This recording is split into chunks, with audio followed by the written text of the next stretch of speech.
Peygamber Sevdalıları platformunun öncülüğüyle bir araya gelen sivil toplum kuruluşlarının her sene düzenli olarak birçok il ve ilçede tertip ettiği kutlu doğum etkinlikleri bu yıl yine coşku ve bereketiyle İslam ümmetine umut olmaktadır.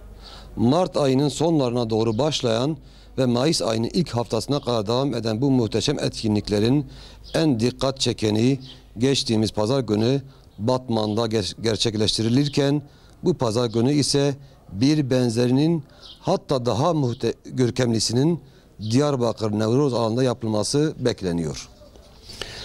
Her sene bir önceki yıllara nispeten daha çok merkezde daha fazla ihtişamla düzenlenen kutlu doğum etkinlikleri bu halkın olmazsa olmazlarından olmuştur.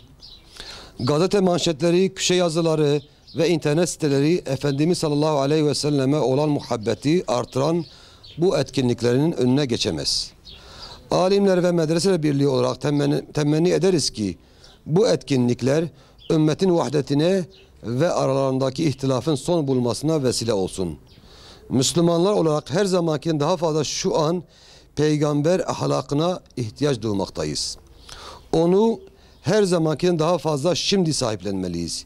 Peygamber Sevdalıları platformu tarafından organize edilen etkinliklere özellikle de bu pazar günü Diyarbakır'da yapılacak olan dev mitinge Müslüman halkımızın genciyle, yaşlısıyla, kadınıyla, erkeğiyle, çocuğuyla ve yetişkiniyle iştirak etmesini bekliyoruz.